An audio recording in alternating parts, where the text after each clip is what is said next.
Welcome back. Now, the Southeast remains one of Nigeria's most industrious regions, yet it continues to trail behind when it comes to federal infrastructure, investment, and political inclusion.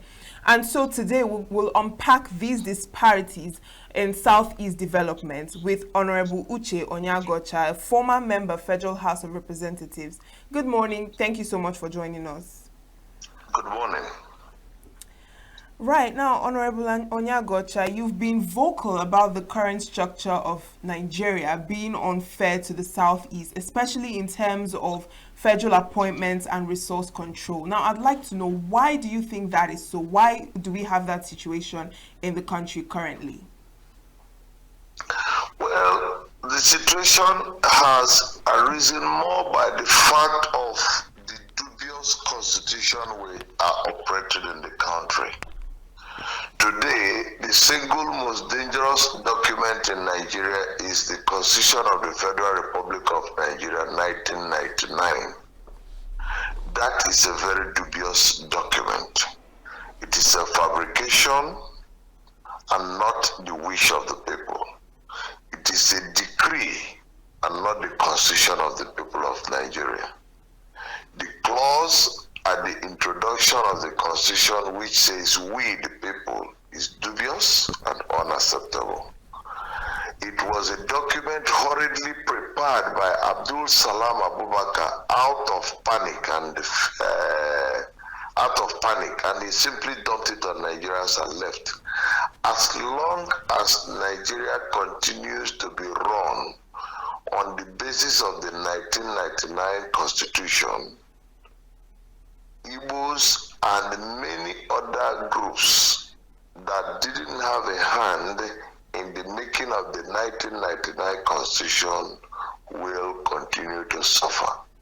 So where to start is we must reject the 1999 constitution, and we must insist that a people's constitution must be made in Nigeria by Nigerians to govern Nigerians.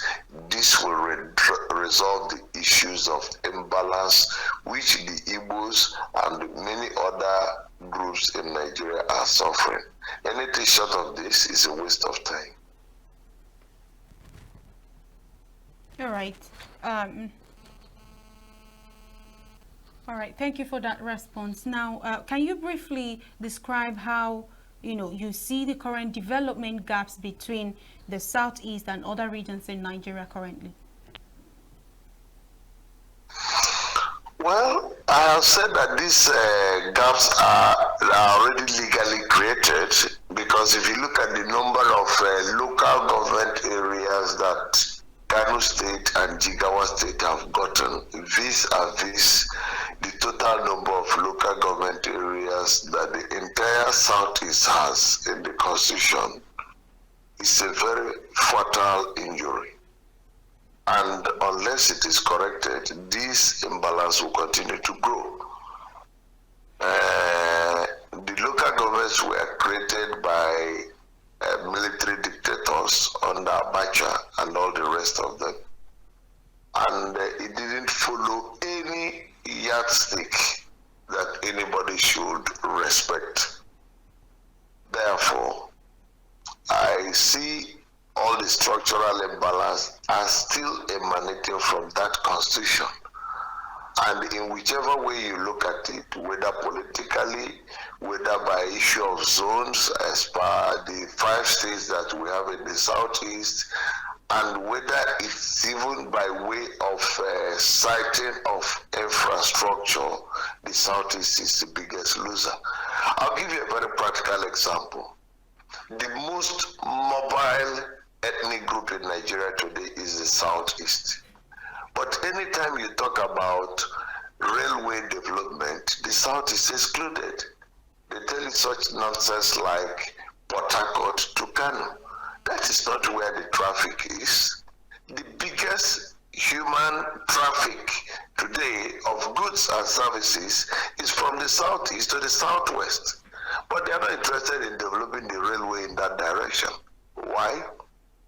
because it suits their convenience. So these issues of imbalance are part of the reasons why Nigeria is not developing economically.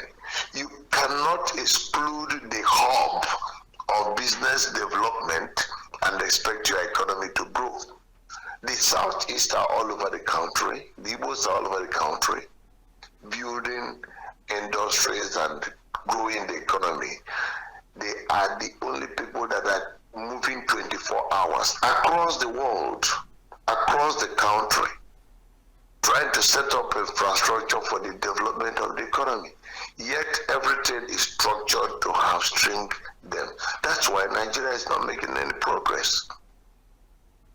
All right. Now, you made mention of a structural imbalance. But then if Nigerians are aware that Abdul Salam Abubakar did not do justice to the 1999 Constitution, why have there not been any form of change or amendment at least? And then what is the barrier of, what is the barrier of a balanced inclusion for the Southeast people? And what would actually trigger a change that would positively impact the Igbos?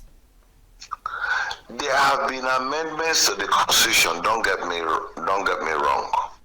There have been amendments, but you cannot cure a major structural defect by amendment. It's like you have a one-story building and the foundation is structurally defective. No matter how many times you crack the wall and put one pillar at one point or the other, or crack the decking and put one pillar at one point or the other, it will not cure it. The only solution remains that the 1999 Constitution must be struck down and a new constitution made by the people of Nigeria is brought into being. We have been saying this. Abdul Salam Abubakar is alive and he's refusing. We have been taking him on this for a long time. We've been campaigning all over the world and all over the country that you have a defective constitution. That is why Nigeria is not working. You have a defective constitution. That is why good governance is far away from us. The judiciary is totally in a mess. The legislature is a complete mess. The executive is a gang of armed robbers. So unless you cure all this by totally striking down the constitution and making a people's constitution where the people will strictly say how they want to be governed. The INEC, as you have presently, can never organize a free and fair election. The police, as presently structured, can never reduce crime in Nigeria. The army, as presently structured, or the state security services, as presently structured, can never remove the insecurity challenge in Nigeria. That is why these problems continue to go on year in, year out. Because every of these structures on which Nigeria has been built is in a state of imbalance. And I want to make this point clear. Igbos are suffering as much as other ethnic groups. But I want to also add, Igbos are also not, other ethnic groups are also suffering very badly. But the problem with the Igbo people is that we abhor injustice. We are in a hurry to develop. We want to compete with the rest of the world. We want to compete with Europe, with America, with China, with Asia. The other people may not really be in a hurry to develop, and that's why they are not complaining as much as we, the Igbos. But the Nigerian system is so badly structured that there is just no way you can make progress. By any means, in any means you look at it.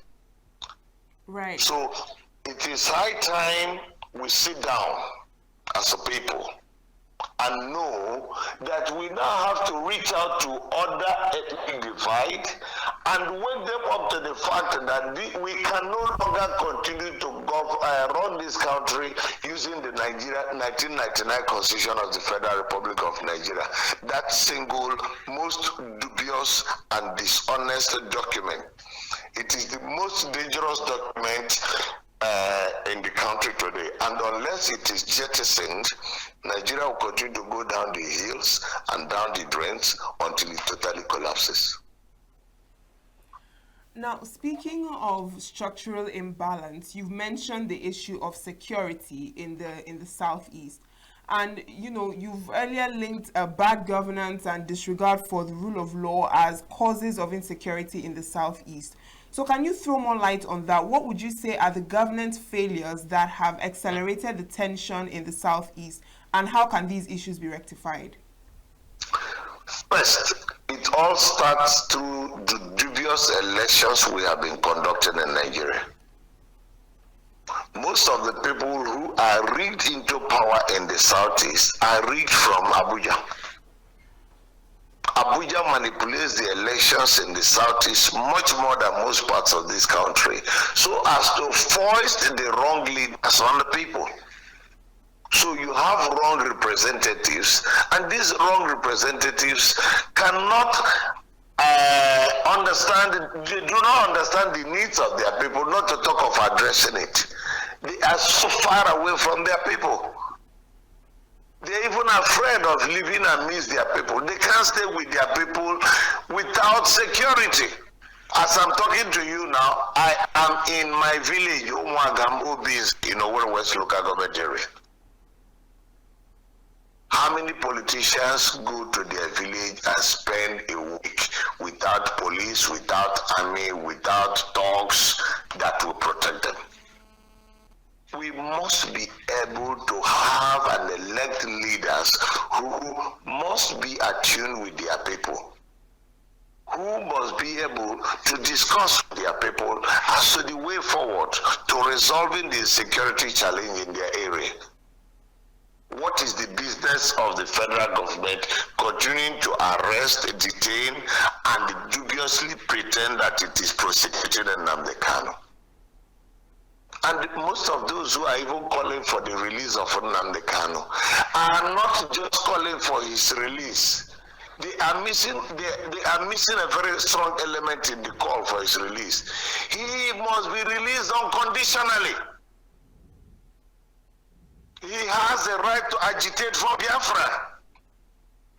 His people have a right to agitate for Biafra. And the agitation for Biafra and the agitation for self-determination is protected under the Nigerian law. And yet we are pretending as if. I know as a fact that the reason why the federal government is having difficulty releasing Nnamdi is because they have tried to engage him to see whether he will renounce Biafra so that they will release him. And he has said no.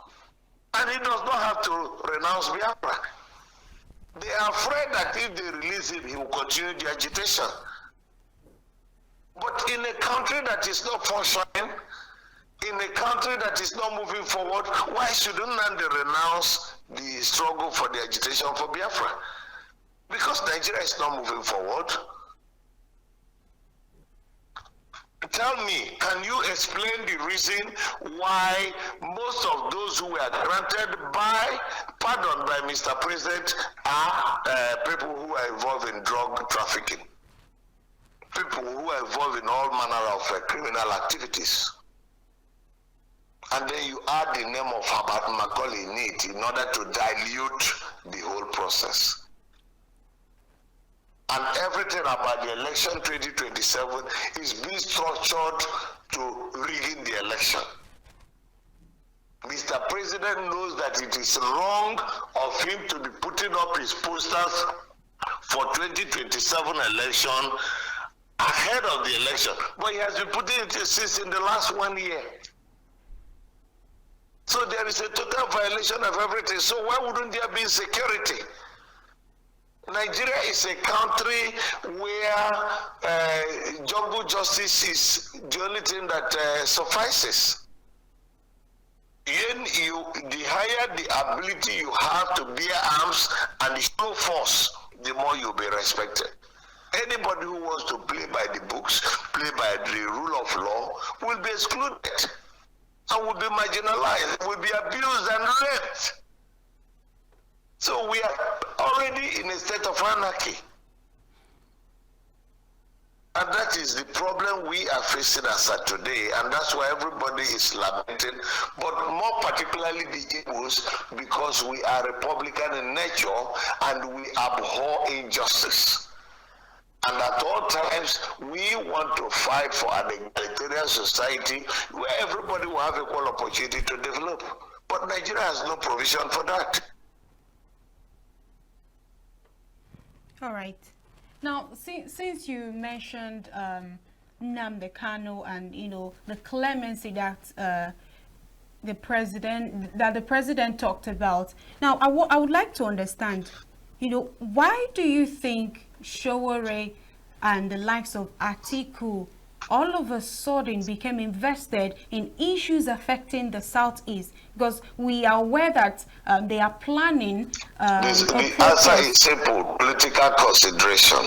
They want to gain political mileage by it. The impression is being given today as if Igbo people have not been clamoring for the release of Nnamdi Kanu. That's complete nonsense. Igbo people have been sitting at home every Monday for the past how many years for the release of Nnamdi Kanu. So what nonsense is anybody talking about? They just want to get political mileage from it. So people are free to also go and support them and play with them to let them know that we have always all been involved in it. All the Mondays that every Igbo man has locked his shops across the Southeast and beyond, it has not been for the agitation for Nnamdi Kanu. So what is new in what Sowore is calling for? What is new in what Atiku has been calling for? They're only trying to join the agitation. Does any court sit in the Southeast on Monday? Do banks function on Monday? Do markets open on Monday? Do shops and businesses open on Monday? Do ministries open on Monday? Has it not been the agitation for the release of Nnamdi Kanu? So what is all this? What is new about Sowore and Atiku? These are people who are interested in joining to get some political mileage out of it. We're not stupid. Now, still looking at this issue of insecurity, you've mentioned that Igbos abhor injustice, and you believe that these feelings of injustice fuel this secessionist and self-determination agitation. So do you see any credible path that can lead to some sort of political dialogue or negotiation to address these grievances without descending into I further already told you that the only way forward is that we must sit down and frame for ourselves a new constitution. We don't have a constitution. We have a criminal document, a dubious government document that has been forced on us by the Abdul Salam Abubakar regime when they were fleeing from government. Abdul Salam Abubakar became president. Abdul Salam Abubakar became military head of state because Abacha suddenly died, and he was the highest in rank in the army and in the armed forces ruling council. So they simply handed over to him, and the guy was so confused he didn't know what to do. He just wanted to grab the power, so he quickly concocted a transition government so that he could hand over as quickly as possible to avoid being killed. And he brought the legal advisor to Abacha, who at that time, I tried to remember his name, Professor Yadudu. It was Professor Yadudu and a few friends of his who hurriedly crafted what we are using today as the Constitution of the Federal Republic of Nigeria, 1999. As at the date Obasanjo was sworn in as civilian president of Nigeria, May 29, 1999, and when the National Assembly was sworn in, no constitution was in place to be used. They just simply concocted it It's gone there now. Normally, there is a procedure for you to make a constitution. None of the procedures was followed from beginning to the end. And none of the procedures that led to the production of the 1999 constitution was followed. So all these issues will be resolved only through a fresh constitution that must be made by the people that make up the Nigerian state. And they are afraid that if you come to make a new constitution, that all those who are enjoying advantages in the present 1999 constitution will lose the advantage. That is why some people are opposed to it. And unless you resolve this issue, you're wasting time. The insecurity challenge will remain there. The dubious electoral processes will go through every 4 years, will remain there. Bad leaders will be foisted on the country, and they will introduce dubious economic policies that will continue to ruin the economy of the Nigerian state. Tell me which aspect of Nigeria is functioning. How can you talk about the Lagos to Calabar Coastal Highway, a contract that runs into trillions of Nigeria, being awarded without following a due process? The president just carries it and gives to whoever he likes and decides how much he awards and how he pays without passing through the National Assembly. What kind of a country is this? So the solution is simply put, we must come together and make for ourselves a constitution. What we presently have as Constitution of the Federal Republic of Nigeria, 1999 Constitution, is a dubious and a dangerous document which should be thrown away and burnt to ashes. All right. Anything short of that, we are wasting our time.